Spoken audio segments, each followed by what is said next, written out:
అందరికీ నమస్కారం. 2025 జూలై మాస ఫలితాలు కుంభరాశి వారికి ఏ విధంగా ఉన్నాయో మనం ఇప్పుడు ఈ వీడియో ద్వారా తెలుసుకోబోతున్నాం. కాబట్టి కుంభరాశి వారు ఎవరూ కూడా ఈ వీడియోని స్కిప్ చేయకండి, చివరి వరకు చూడండి. వివరణ అంతా పూర్తిగా మీకు అప్పుడు అర్థమవుతుంది. అంతేకాకుండా ఈ వీడియోని లైక్ చేసి ఇతరులతో షేర్ చేసుకోండి. ముఖ్యంగా కుంభరాశి వ్యక్తులతో ఈ వీడియోని షేర్ చేసుకోవడం మర్చిపోకండి. ఇక వివరణలోకి వస్తే, కుంభరాశి వారు చాలా అదృష్ట జాతకులు అని చెప్పి, రాసులన్నిట్లోకి అదృష్టవంతులు అని చెప్పి జ్యోతిష్య నిపుణులు చెప్తూ ఉంటారు. మరి అలాంటి ఈ కుంభరాశి వారికి జూలై 2025 ఏ విధంగా ఉంది అనేది ఇప్పుడు మనం చూసేద్దాం. కుంభరాశికి చెందినటువంటి వ్యక్తులు ఎవరైతే ఉన్నారో వారికి ఈ జూలై మాసంలో అనుకూలమైన ఫలితాలనేవి అందబోతున్నాయని సూచించబడుతోంది. కెరియర్ విషయానికి వచ్చినట్లయితే, కెరియర్కి అధిపతి అయినటువంటి అంటే గురువు యొక్క స్థానం ఈ నెల 7 ఇంట్లో ఉండటం వల్ల జాగ్రత్తగా ఉండాల్సినటువంటి సమయం అని చెప్పబడుతోంది.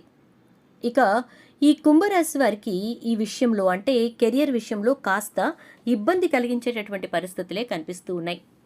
వ్యాపారానికి సంబంధించి పెద్దగా రిస్క్ తీసుకోవటం మంచిది కాదు అని చెప్పి చెప్పబడుతోంది ఈ కుంభరాశి వారికి ఈ జూలై మాసంలో. సహోద్యోగులతో కొనసాగుతున్నటువంటి వివాదాలను చర్చల ద్వారా పరిష్కరించుకోవటం చాలా మంచిది. లేని పక్షంలో అవి చాలా పెద్ద గొడవలకు దారితీసేటటువంటి అవకాశం ఉంది. కాబట్టి కుంభరాశి వారు చాలా జాగ్రత్తగా ఉండాలి. విద్యార్థులు ఎవరైతే ఉన్నారో వారికి ఈ నెల చాలా మంచి ఫలితాలను ఇవ్వబోతోందని చెప్పబడుతోంది. ముఖ్యంగా కళ మరియు సాహిత్యానికి సంబంధించినటువంటి విద్యను నేర్చుకుంటున్నటువంటి విద్యార్థులు ఈ నెలలో చాలా బాగా రాణించగలుగుతారు. ప్రాథమిక విద్య లేదా ఉన్నత విద్యను అభ్యసిస్తున్నప్పటికీ కూడా అన్ని రకాల విద్యార్థులు కూడా విద్యపరంగా చాలా మంచి ఫలితాలని పొందటం అనేది ఈ జూలై మాసంలో జరగబోతోంది. కుటుంబ సభ్యులు స్వతహాగా మొండిగా ఉండటం వల్ల కొన్ని సందర్భాల్లో ఇబ్బందులు ఎదురవుతాయి.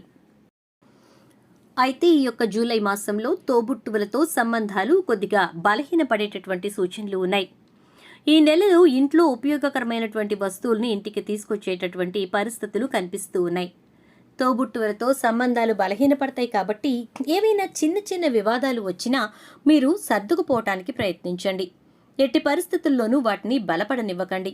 తద్వారా గొడవలు పెరుగుతాయి. కాబట్టి జాగ్రత్తగా ఉండాలి. ఇక ప్రేమ సంబంధాల గురించి మాట్లాడుకున్నట్లయితే కనుక మీ 5వ ఇంటికి అధిపతి 6వ ఇంట్లో ఉంటాడని సూచించబడుతోంది. అటువంటి పరిస్థితుల్లో ప్రేమలో అలంకారాన్ని అనుసరించటం చాలా ముఖ్యం. వివాహం మొదలైన విషయాలలో ఈ నెల హాఫ్ ఆఫ్ ద రిజల్ట్స్ని మాత్రమే ఇస్తుందని చెప్పవచ్చు. అంటే మీరు 100% కోసం వెయిట్ చేస్తుంటే 50% రిజల్ట్ మాత్రమే వస్తుందన్నమాట. వైవాహిక ఆనందం గురించి మాట్లాడుకుంటే కనుక కొంచెం బలహీనంగానే ఉందని చెప్పబడుతోంది. కాబట్టి భార్యాభర్తలు ఏవైనా చిన్న చిన్న పొరపచ్చాలు వచ్చినా కూడా వాటిని మాటలతోనే సరిచేసుకునేటటువంటి ప్రయత్నాలు చేయండి. ఆర్థిక విషయాల పరంగా చూసుకున్నట్లయితే, మీ లాభస్థానమైనటువంటి ఇంటికి అధిపతి అయిన బృహస్పతి చాలా మంచి స్థితిలో ఉంటాడు. పూర్తిగా చేసినటువంటి పని స్థాయి యొక్క సాధారణ ప్రయోజనాలని మీరు పొందగలుగుతారు. అంటే మీరు కంప్లీట్ చేసిన వర్క్కి సంబంధించినటువంటి ఫ్రూట్స్ మీరు ఖచ్చితంగా అందుకుంటారనమాట. ప్రత్యేకించి చెప్పుకోవాలంటే ఉద్యోగస్తులు కంపెనీ పాలసీ ప్రకారం ఇంక్రిమెంట్ ఆశించేటటువంటి సూచనలు, అదేవిధంగా ఇంక్రిమెంట్ మొదలైన వాటికి చాలా వరకు కూడా మార్గం సుగమమయ్యేటటువంటి అవకాశం కనిపిస్తోంది. 2025 జూలై జాతక ప్రకారం ఈ నెలలో ఆరోగ్య కోణం నుంచి చూసుకుంటే కొంచెం బలహీన ఫలితాలే ఉన్నాయి. జాగ్రత్తగా ఉండండి. ఆరోగ్యానికి కారకుడైనటువంటి సూర్యుడు 2వ భాగంలో ఈ యొక్క కుంభరాశి వారికి బాగా సహాయం చేయడానికి ప్రయత్నించడం జరుగుతుంది. కానీ నెల మొదటి సగంలో సూర్యుడు పెద్దగా సహాయం చేయడు. కాబట్టి ఆరోగ్యపరమైనటువంటి ఇబ్బందులు ఎదుర్కోవాల్సినటువంటి పరిస్థితి మీకుంటుంది. ఆరోగ్య సంబంధిత విషయాల్లో కొంచెం బలహీనమైనటువంటి ఫలితాలను ఇవ్వచ్చు. మీ ఆరోగ్యాన్ని జాగ్రత్తగా చూసుకోవటం చాలా ముఖ్యమని చెప్పి చెప్పబడుతోంది. ఇక ఈ నెల మొదటి సగం కంటే 2వ సగం మెరుగైన ఫలితాలను ఇస్తుందని చెప్పి చెప్పవచ్చు.